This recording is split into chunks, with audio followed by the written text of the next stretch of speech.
Ladies and gentlemen, welcome back to the Whiskey Hour podcast, where our aim is to educate, innovate, and inform the public with our fact-based opinion on your favorite everyday topics, not just sports, but music, entertainment, shoes, whiskey, the military, right? Whatever the case may be.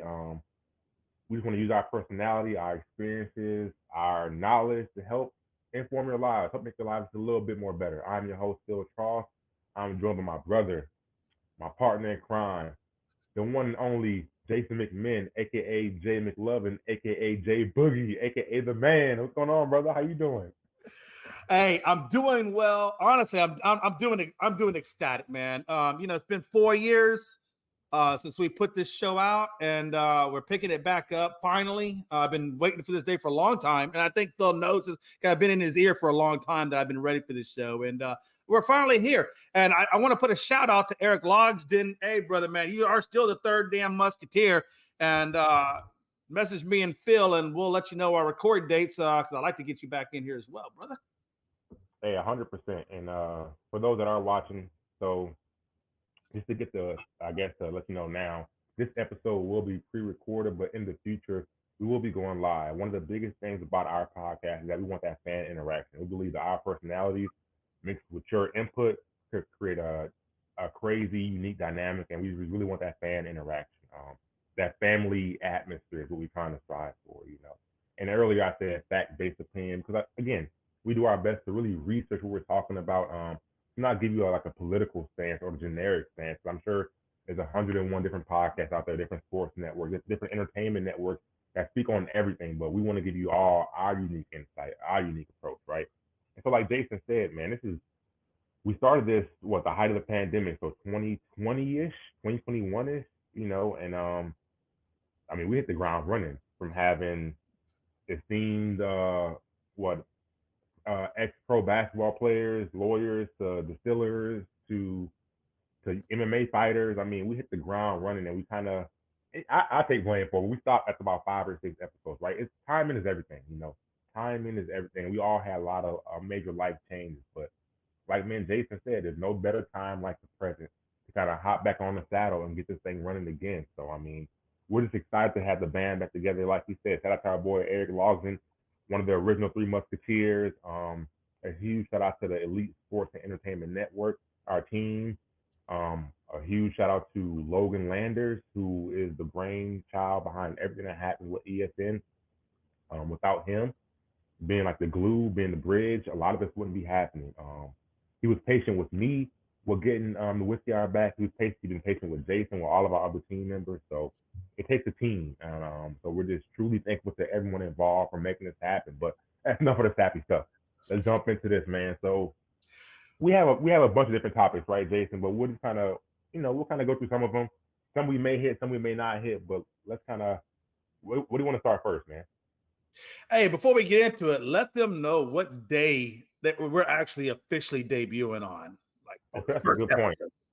So right now we're kind of in that summer transition, right? So right now we'll be recording on Fridays, roughly around 12:30 Eastern Standard Time.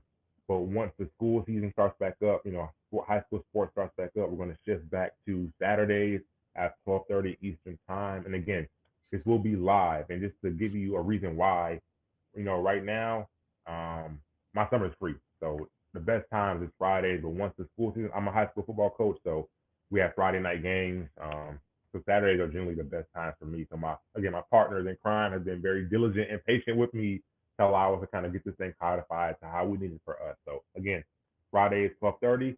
August moving on. Saturday is 12:30. And yeah. So again, last thing, we're not just a sports network, right? Originally, the podcast started as like a sports podcast, but we touch on everything. Again, sports, music, entertainment, the military, professional development, leadership, mentorship, life, right? Just your everyday barbershop talk, right? If you like it, we love it. We'll talk about it. All right. All right, Jason, where we starting? All right. First of all, I do want to do a major shout out one last time to my boy Philip Tross. By the way, if y'all don't know, my boy is in the military, so that's why we got to adjust left and right a little bit because for those of you that don't know the life of a military man, at any given second, you don't know when you're going to be deployed, going God knows where. So number one, thank you for serving the country. Thank you for protecting us. I love you. You're my brother. And I just want to do a massive shout out, not only to you, but to all the veterans that are out there, gone and present. And also, we got 4th of July coming up. So be careful with the barbecues. And go ahead. My bad. For legal purposes, these are strictly our views. These views are not representative of the United States military and any of its affiliates. Not in any way, shape, or form. No, where should we start, man? Hey, look, let's, we were kind of talking a little bit about fatherhood in terms of, what a father will do for their kids. A lot of people kind of criticizing Bron for pushing the Lakers kind of sort of to bring in Bronny at the 55th pick. Here's the thing. This is just my viewpoint, so I feel, I've never been a father. I don't have any biological kids of my own, but I would imagine that if I, when I draw off my father and the things that he did to open up doors for me and things of that nature, come on, man, that's just Bron being a good dad. Any one of us, I guarantee you, Phil, any one of us in Bron's shoes, if you had the opportunity to open up a door for your son, you're going to do it, man. You're going to do it. What is that famous saying? When in charge, be in charge, right? And when in power, use your power, right? I mean, we could debate the is he talented enough? Is he an NBA caliber player? But when in charge, be in charge. If I had the opportunity or power to affect major changes that affect my family and the franchise that wants me, because again, the Lakers need LeBron more than LeBron needs the Lakers. LeBron could go anywhere he wants in the NBA and still be a megastar, still be performing at an elite level that we had not seen for someone at his age and at his tenure in his career. So I mean, why not pull? And obviously, we're assuming, right? It's strong assumptions, but we're assuming that he pulled strings to get his son drafted to the Lakers, and it was reported during draft night that his agent Rich Paul was dissuading other teams from drafting him, saying, and this is from Bleacher Report, saying that if you draft Bronny James, he's going to Australia. How true is that? We don't know. We don't have insiders, but it was widely reported across all major sports outlets. So I mean, to your point, Jason, if you're in power, why not? And like you said, if you bring it back to this fatherhood, right? If I have the ability to change my kid's life for the better, why would I not do that, right? Hell yeah. Any father out there would do that. Why do you think why do they fathers sacrifice so much to get their kids into college, whatever they got to do? I mean, again, if you have the platform and the means to do so, you can't tell me there's one person in this world that wouldn't do that for their kid. I guarantee. And if they wouldn't, the hell of a person. I wouldn't. And I don't think that's necessarily the type of person that most of us would want to be. I mean, you love your kids, right? I mean, and here's the thing. Let's be honest. Let's just even take the father side and set that to the side. Let's even take the fact that maybe LeBron did or did not influence, whatever the case may be. We'll even set that aside. Let's be honest, okay? At the 55th pick, thank you. What do you honestly think you're going to get? There's only so many Brock Purdy's in the world. There's only so many Tom Brady's in the world. These are isolated amongst millions and millions of people. I mean, come on. 55th pick. I mean, that's a hit or miss. And most of the time, you're going to miss at 55th. I mean, let's be honest. So I don't really think it really bears a lot of weight where that they brought in Bronny or not. I mean, in all honesty, that may be the one component bringing Bronny in there that gels this team fully together, because you never know how things can spin. And exactly. What things can be momentum bringers.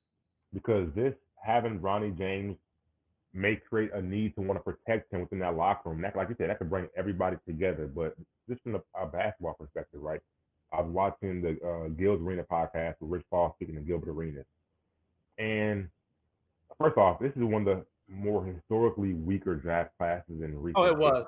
Yeah. Right. I mean, yeah. Granted, I kind of stopped watching college basketball maybe around like the Zion draft, the LaMelo Ball draft, just because there's no longer that continuity between players going to college and really, spending time in one location and building up that consistency, right? But like, right, I could barely name 5 guys in that draft that I knew. Right. What I have to do Phil, let's be honest. Look, this is a weak draft when the Rockets are drafted at number 3, and the guy that they get is a point guard, which is fine. But the guy's 6'1", weighs $180.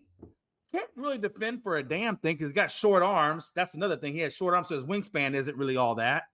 So the only thing this kid really has going for him is he can shoot the rock at the 3-point range, which is really what they're going to use him for. This kid's going to be no more than a glorified Mono Ginobili, where all you do is sit on the perimeter and then shoot the 3-point rock. Because let's be honest, at 6'1", $180, you're not driving the lane because God knows when you make contact, they're just going to. You're probably going to bounce back. You know what I mean? I think this draft, because it was, I would say it might have been strong in like future role players and depth, but it was weak when it came to like star players. Yeah. Like this draft to me was more so like analytically driven because again, Reed Sheppard, right? He came from Kentucky.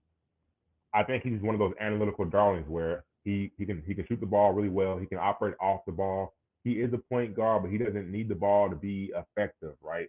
And a lot of these players that were drafted, they were drafted on their potential. They were either 6'9" and above, long wingspans. They had the potential to be good defenders, the potential to be good scoring options, but none of them are proven players. So it's a really strange draft class, man. And when it comes to Bronny, right, it's like people are judging Bronny because they're judging him through the lens of he is going to be a star player. No one ever said that Bronny is going to be a star player.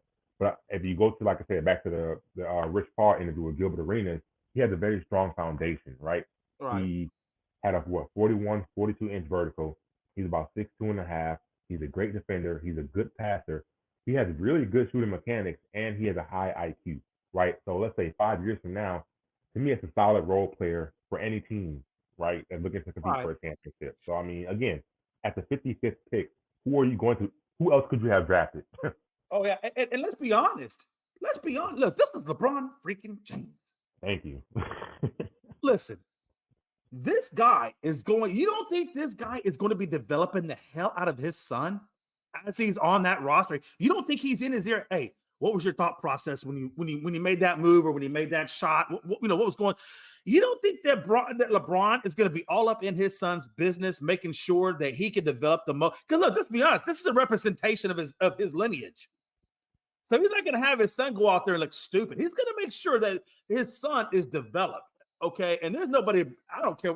We talked about this earlier, and they kind of disagree, but I don't care. There's nobody else that can develop LeBron James's son than LeBron can do.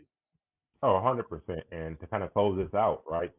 He's going to be coached by one of the more brilliant minds in basketball. Yeah, he's a first-year head coach in J.J. Redick, but as you've seen from the Mind the Game podcast, as you've seen through his playing career, through some of his other podcasts, what's his podcast called? The Odd Man and Three. I don't know what it's called, something like that. But like, he's a brilliant mind. So between him and the rest of that coaching staff, they're going to find ways to help develop Bronny and to put him into positions to be successful. So to me, it was a win-win. Yeah, because look, let's be honest. There's a couple of things we know. Number one, having Bronny in the draft was actually a good thing for them. Because if you noticed, they did this 2-day draft specifically for Bronny. Because if you notice, every draft up to this has been 1 day. 1 day, 55 picks. 1 day, you're done. They have Bronny's in this one. They put it at 2 days. The next year's draft is back to 1 day. Wow. I didn't know that. But it's okay because you know what? It's a good storyline. You knew the Lakers were drafting 55. There's a good damn chance they were going to draft him. You can't tell me there's not conversations at that level of the draft. You're the last pick in the draft. You know there's conversations going on behind closed doors. You're not going to know about these kinds of conversations, but there's conversations.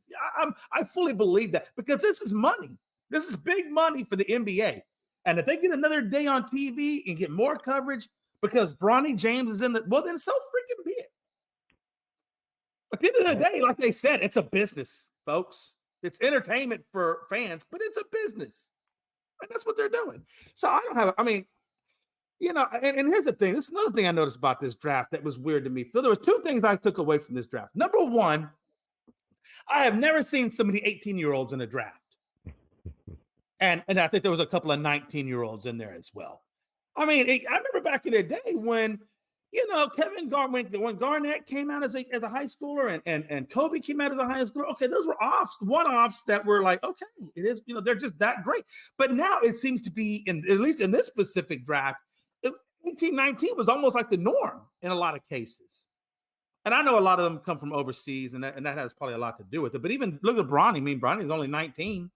Well, I think to that point too, Jason, and it's something I heard again from one of the other podcasts, but the NBA believes that they can better develop these kids than what the college ranks can. Because one, the college game is completely different from the NBA game. They play mostly zone defense in college and more team oriented basketball. The NBA is one-on-one man defense, right? And so the younger you get these guys in your franchise, the earlier you can develop them and kind of realize some of that potential. Because, like, for example, if you're getting a guy who's 23, 24, he's probably already reached his ceiling as far as what he's going to be as a player. And then two, he's already 24. So if you have a young team and you're drafting, his clock doesn't fit the rest of your team's clock, right? If you got a team full of 19-year-olds and you got a 25-year-old guy. So by the time there are other guys are 25, he's 30, 31, 32, right? So the timelines don't match up. So I just think it's more of like a philosophical approach, right? If you get these guys younger, you can develop them yourselves, and then by the time they're 23, 24, they're ready to be stars. Because I don't want to be disagreeing on that, because I do see your point. I understand. If it was somebody like a Garnett, a Kobe, a Michael, a LeBron, a Giannis, okay, I get that. But not all these kids are like that. Some of these kids need to go to the college ranks to get, because you got to remember, it's not all about developing the skill set. Sometimes you got to develop what's in between the ears on a maturity level as well. Because a lot of times, and especially if you take a kid who 18, 19, let's say he's coming out of a low income area, probably ain't seen a whole hell of a lot in his life, other than, whatever is in his neighborhood. You throw him in the NBA, you give him millions of dollars, and you give him carte blanche, unless you got some kind of babysitter on him. I don't think these kids are ready for all that's going to come at them in the NBA world as much as they would have gotten in the college realm, where there's a little bit more structure still in there. Now, I'm not saying that college kids don't do college kid things, because they do. But I still think there's a little bit more of the maturity level that comes up with that as you're coming through that. I mean, there's a lot of ways you can look at it, right? I mean, but here's how I will counter that, right? Because for one, we are now into this new NIL era where some of these college kids are making millions of dollars. That's right. So they had that same responsibility or lack thereof on, are they prepared to manage that money? And then number two, this is not like the early 90s, the 80s or 70s, where these kids were going to school and using sports as a means to better their education. Kids are going to college because they have to get to the league. So are we even sure that some of these same coaches and organizations or schools are even focused on mentally and emotionally developing these players? A lot of these coaches are coaching for their jobs, right? And a lot of these, especially the big blue blood schools like the Kentucky, the Dukes, the Kansases, right? Every game is almost like a championship game, because every game is either a rivalry game or some kind of peach jam, or it's some kind of, like, every game has a meaning to them. So these coaches are more so focused on, I gotta win my matchup against Michigan. I gotta win my matchup against Ohio State. I gotta win my matchup against Duke, because if I don't, I'm getting fired. They're not necessarily worried about making sure these kids are going to school. I mean, they are, because they want these kids to be eligible to play. You know what I mean? Right. But there's no guarantee that these kids are receiving that treatment from school. And a lot of these coaches feel like, you know what? Who says I can't do a better job than these schools? Who are just using these kids for their name, for their image, and for their likeness? Because at the end of the day, the schools are making millions of dollars off these kids.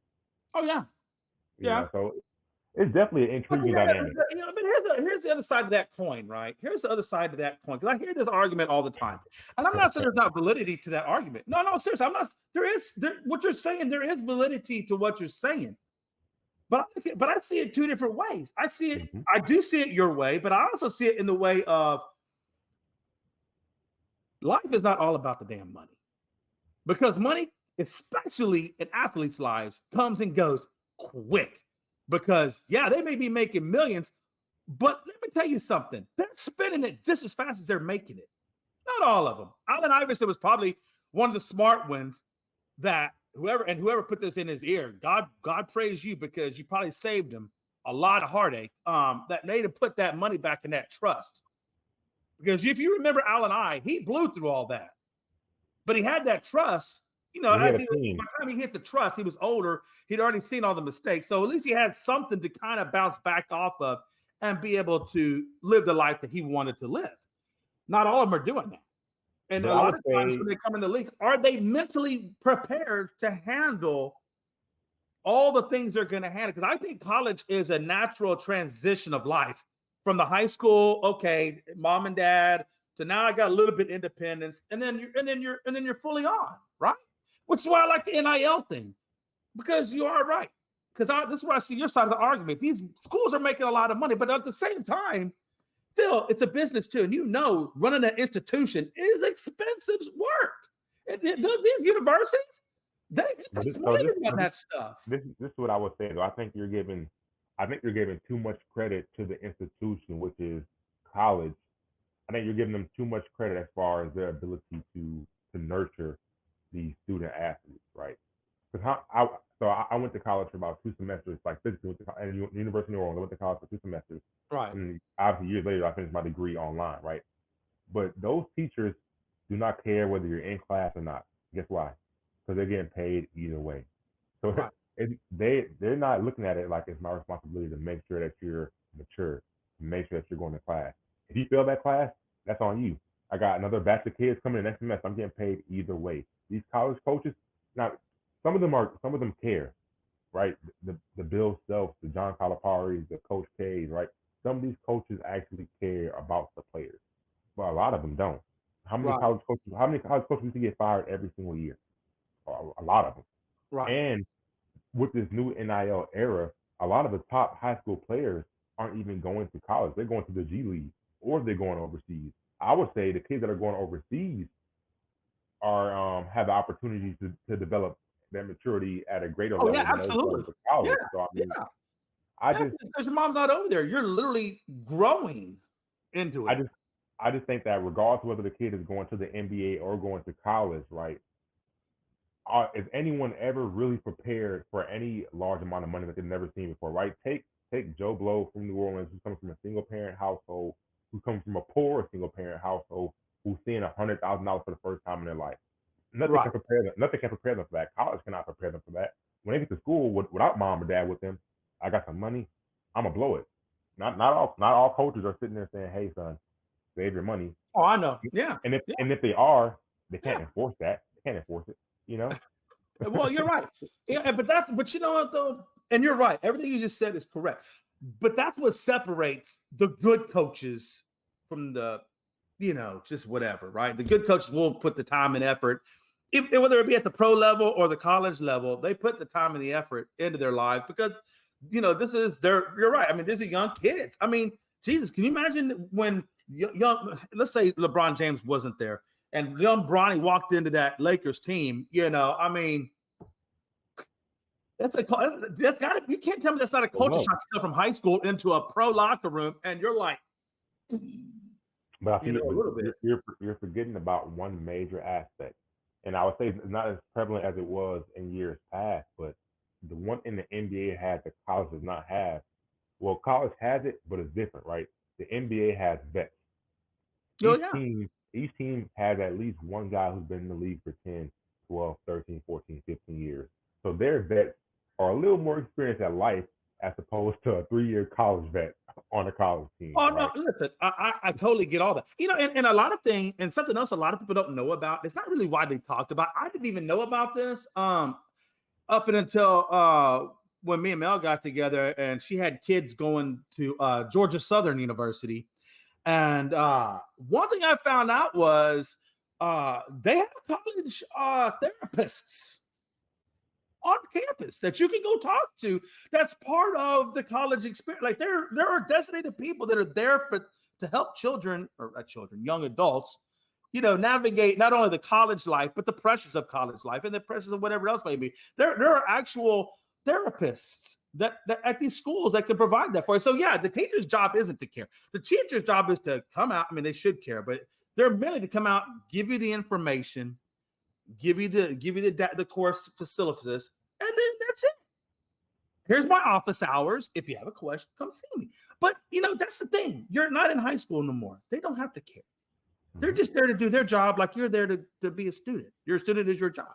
But they do have counselors, that are on these institutions or at these institutions that's their job is to care, to help you. So I encourage, if there's any people out there going to college, if you don't know about that, check into it. I promise you, there are counselors that if you're having any issues that can help you. That's not really known about, Phil. Not really a lot of people talk about it. No, 100%, and that's what separates the great programs or the successful programs from the not successful programs, right? Right. And I can speak more to the football side of the house. I follow college football probably more than any other sport, right? Because Right. they look at it more of a business, and in order to keep their business running, they understand that their players have to be taken care of. And Right. now I'm speaking more so to like LSU specifically because that's my favorite team, LSU Tigers. Go Tigers. Um, I won't but hold that yeah, against you. they got the strength and conditioning coaches. They got the outreach personnel. They got all these different Yeah. programs in place to help the players out. But let's transition a little bit to something different. So Yeah. let's stay on the NBA or the basketball side, the WNBA, man. So this has been almost a generational transformative class between Cameron Brink, Angel Reese, Caitlin Clark. I know I'm missing about 3, 4, or 5 other influential women, but those three have kind of been at the forefront of this new women's basketball movement, right? That has put the eyes on the WNBA. I mean, I've had cousins who've been very successful female college basketball players. I've watched it here or there, but this is probably the first year. I turned 31 on Tuesday. This is probably the first year that I really put my eyes on the WNBA to see what it's about. And you have to give credit to these women, man. They've popularized the game at the collegiate level, and Right. they're taking their star power and they're bringing it to the WNBA.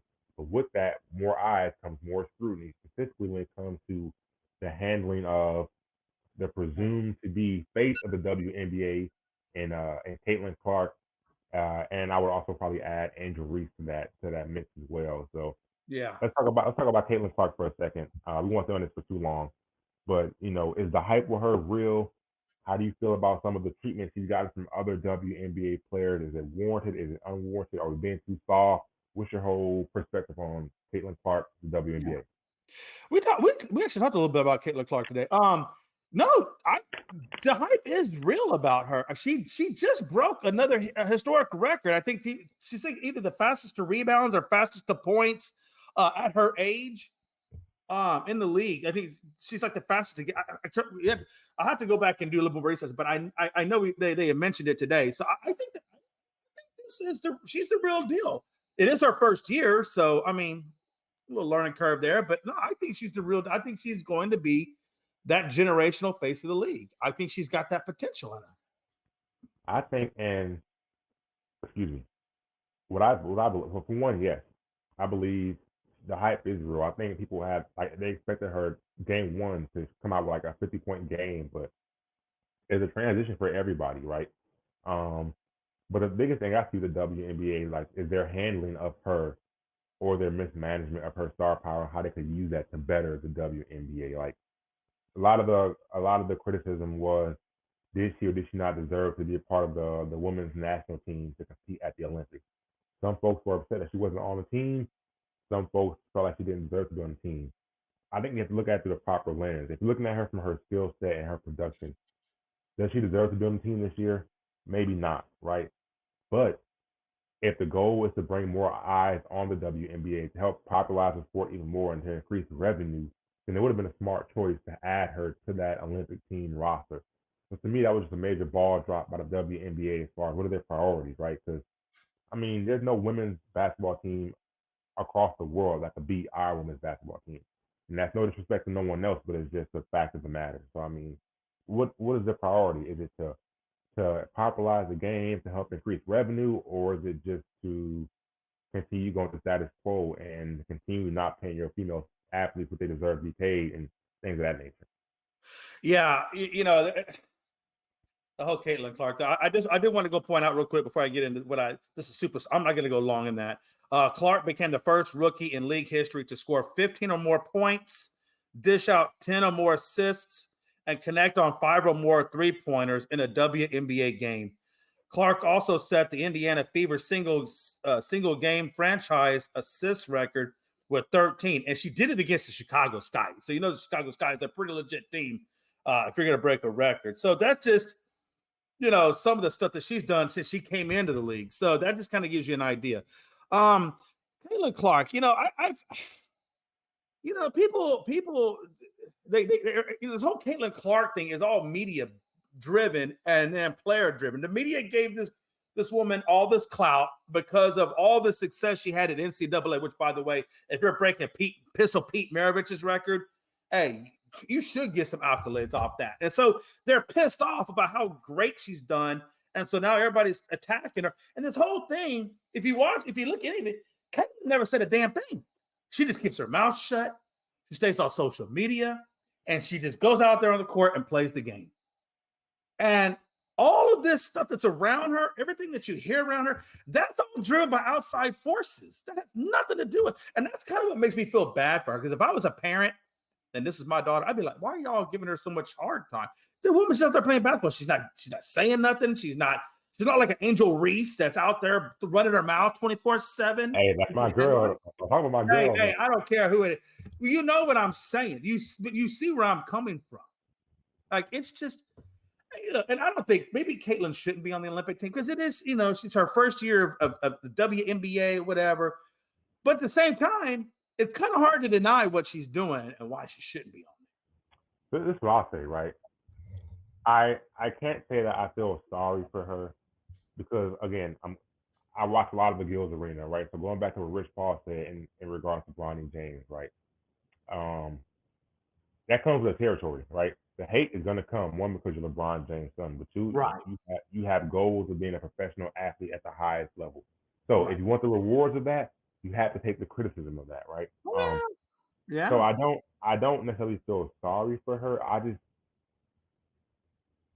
believe that the WNBA is just doing a disservice by not using that to their benefit, the women's sports game benefit, to use her star power to push the game forward into newer heights, right? At the end of the day, you want to evolve the game, and I do feel bad for the women in general because they get paid pennies to the dollar, man. They don't get much, right? They still fly commercial, right? They still get heckled by fans, limited security. Like they don't get what they deserve for saying that they're some of the best athletes in the world, regardless of whether they're men or women. So my fans kind of came with Caitlin Clark over the last month or so, right? At first, I would see all the hard fouls on her, and I'm like, dang, bro, like if you can't guard her, you say you can't guard her, right? But you know how to be flagrant with the fouls, But then I started thinking, like, man, am I feeling that way because she's a female, or what is the basis of my thought? And so I started going back over the men's game, the history of the men's game, right? Lonzo Ball's first game, he got drugged by Pat Beverly, right? LeBron, a lot of the best players that come into the men's game got treated similarly as to how Caitlin Clark's being treated. So I guess my mindset now is that, like, it's a part of the game of basketball. You're great, so they're gonna hate you, right? But like your point, right? Just don't allow them to change who you are. Keep being great. Keep grinding. Keep putting your hands to the plow, and eventually we're gonna recognize real, and you're gonna get the just due that you deserve. But I don't feel sorry for her, but I do feel like the WNBA is failing her in the women's game as a whole. Yeah. I don't feel sorry for her. And I don't think she wants people to feel sorry for her. I think she just wants to be quiet and play the game. And that's what I like about her. She's not feeding into it. She's not quipping back and forth. She's not talking to the refs. She's just playing the game, man. And the thing about it is, I understand veterans, especially when somebody like her comes into the league who has all this hype. Well, they're going to want to test her a little bit. They're going to want to rough her up, see what she's really made of. I get all that. I do. I understand it. What I don't understand is when a woman is just standing there and you feel like you just want to go up there and then push into her. And that's not a basketball play. That has nothing to do with the game of basketball. That's you being. I had to catch myself because I was going to say a word that I don't want to say. That you just know the type of person you're being. And if that's the way you think you got to be, then I feel bad, not only for your game, that you play, the team that you play for, your family. I feel bad for you because you're putting yourself into a light that you really shouldn't put yourself into.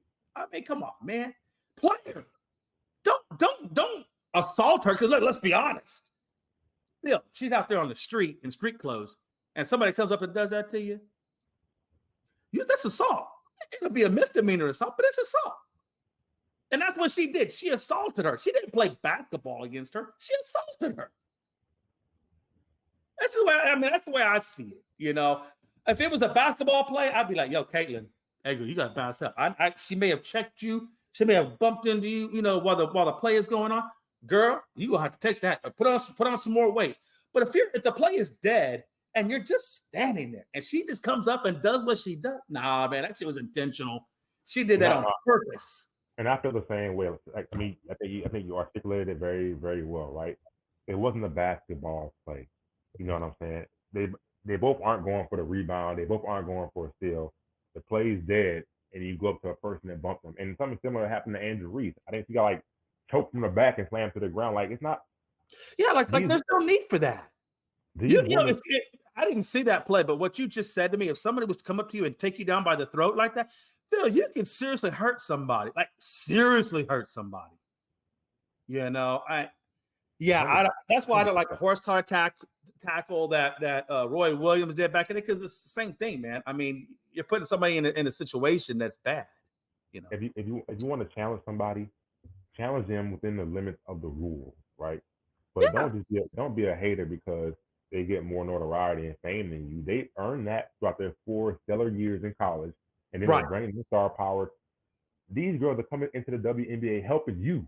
They're trying to help put more money in your pocket, but you want to be jealous because you aren't a star like them. That, hey, tough, right? You know what I mean? Step your game up. And real quick, we have to also give a shout out to Angel Reese. I think she became the second player to average 9 consecutive double doubles, tying Candace Parker's record. So again, oh wow, this has really been a phenomenal rookie class in the WNBA, and it's only probably going to one of get the better. better rookie classes, to be honest with you. It's only going to get better. You got Juju Watkins at USC coming up soon in a few years. So I mean, the WNBA is on the rise, but the WNBA, the powers that be, has to recognize this and come up with a plan to use this to their advantage, right? So we talked about the WNBA, talked about Bronny James and the hype. What should we hit on next, man? We got the NFL preseason, we got the upcoming. Oh, you know what? Hold on. Before you go that route, there was one. I just wanted to finish one thing with the WNBA. Go ahead. Because we were talking about this too, and I really want to see what your thought is on this. Yeah. So it's me, Logan, and a few other people who are looking at the WNBA for what it is, the lack of marketing for the WNBA, the lack of really true involvement and putting the WNBA out there by the NBA itself. You know, it almost looks like this is like the WNBA is like a tax write-off for the NBA. You know what I'm saying? Because it doesn't make sense to me that a guy like Les Alexander, who owned the Houston Comets, and they win 4 straight back-to-back championships, and they're selling out the crowds, but then he goes up and sells a team and gets rid of it. Why? That just doesn't make sense. You're literally in a dynasty right now, and then you're gonna just get rid of the team. Some things just don't add up with the WNBA and the NBA as a whole, because I feel like the WNBA, if they really wanted the WNBA to be successful, the NBA has their means and the resources to blanket the whole damn country with WNBA stuff and really get them out there, really get their games and schedules out there, get their platforms out there. But they have done nothing. I can guarantee I go on right now on Facebook and I see nothing, no commercials, no ads, no nothing. Internet hardly really even. Like I couldn't even tell you when the schedule even starts because I don't ever hear anything about it. You don't even see it on NBA. There's just no buzz about it. That's why I feel like it's almost like a tax write-off. Maybe Caitlin Clark, Angel Reese, and these other high-profile players that are coming in the league now that are doing well, maybe that's what it's going to take to wake up the country, because it sure as hell ain't the NBA's marketing of the WNBA. I'll tell you that.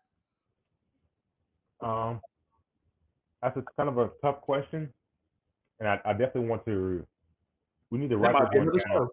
Nah, I definitely want to. I want to revisit this question Yeah, in another three. I got to answer, but I want to revisit this in like another 3 weeks. So that's my fine. answer my answer for right now is that one, like who controls the WNBA, right? Because first, if I look at it from like the how do we create better opportunities for the WNBA players, it starts with a salary cap, right?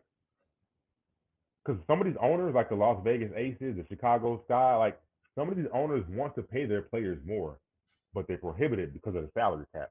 So who's controlling the salary cap, right? Is it the Yeah, NBA or is it whatever governing bodies governing the WNBA, right? I think that's what we kind of really have to understand. If it's the NBA that owns the WNBA and that's controlling all of that, then we got some bigger issues because I mean I don't understand why like to your point why can't they market it better? But I believe and I'm sure I'm wrong, but I feel like there's a separate governing body over the WNBA. It may be in line with the NBA, but I feel like it's slightly separate. And if that's the case, what are their motives, right? What are they trying to gain? Why don't they yeah, want to see the league be successful? Because I mean, yeah, we don't see any commercials. I mean, it was only like what maybe one, two, or three players that had their own signature shoe. Sabrina yeah.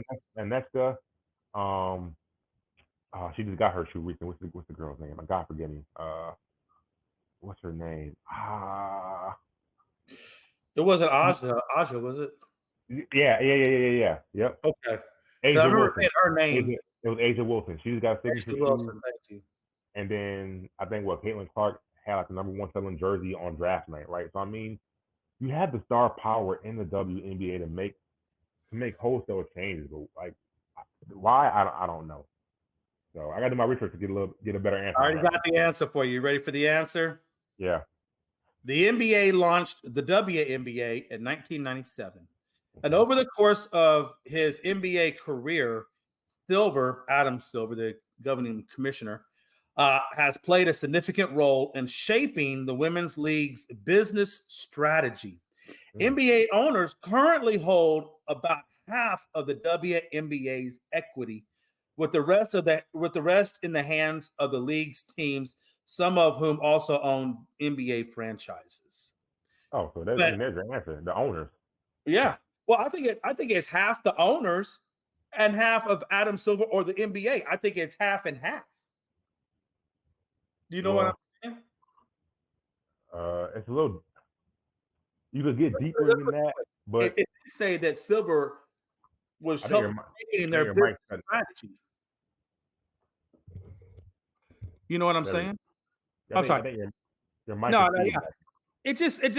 It said clearly though that Silver is the one that's shaping up the WNBA's business strategy, which to me, underneath that would include marketing. Hey, check your mic right quick, Jay. I think there's like some kind of feedback or something going on with it. There we Okay. go. That's a lot better. Yeah, that's a lot Okay. better. Sorry about that. I think the cord just got loose. Oh, I bad. was It's bad again. It's bad again. Whatever you just did, mess it up. Is that better now? Yeah. Oh, is that better? Yep. I wouldn't Okay. move it.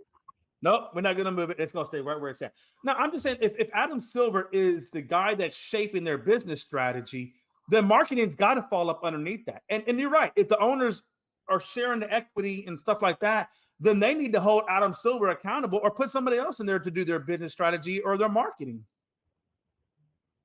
100%. I think the only I guess counter argument I would have to that is that how much say like how much control do we have over their willingness to spend their money? You know what I'm saying? But I don't disagree with you.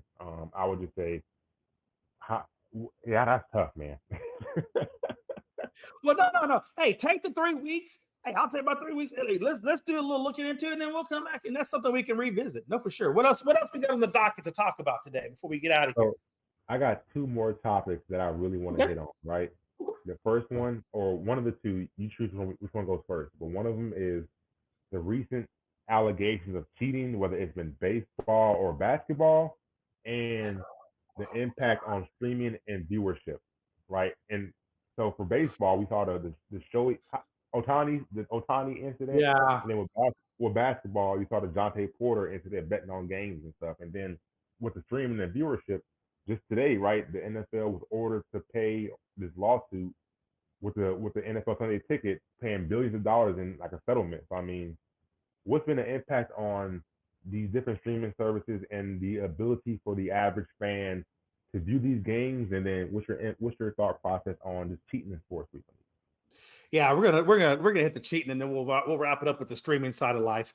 Um, yeah, man. You know, my daddy told me this, and I really believe this. For every cockroach you find, there's a million more you don't know about. Right?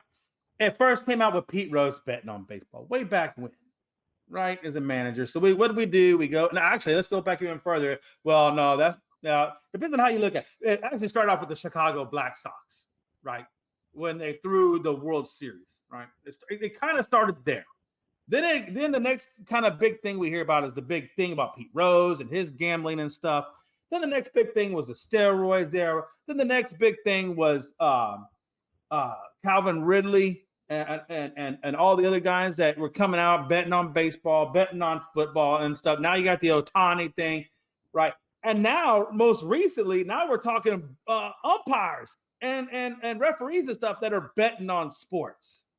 All right, y'all. Thank you again for tuning into the Whiskey Hour podcast, The Return. Right, it's been a long time coming, 4 years to be exact. And again, shout out to our third musketeer, Eric Logsden. Again, Jason has been incredibly patient with me as I had to get myself together to come back out with this. So to the fans, we just want to give you great, high quality content. In the past, my goal was to provide you all with fact-based opinion on your everyday sports topic or your everyday topic in general. But more importantly, we want to build that connection with you all. I mean, again, there's hundreds of thousands of different podcasters doing the same exact thing as we're doing. So what makes us better? What makes us different? And that's our relationship with you all. That's what matters the most. So whether we're talking whiskey, whether we're talking life, relationships, sports, the Lakers, the LSU Tigers, I'm branding a little bit, or the Houston Rockets, regardless of what we're talking, we want that interaction with you all. We want you to feel like you're at home with us here on the Whiskey Hour podcast. You can find us on all major streaming platforms at the Elite Sports and Entertainment Network. And just stay tuned. This is episode 1 of 1000. We have a lot to come. Just stay on this journey with us. Yeah. We're hitting the ground running.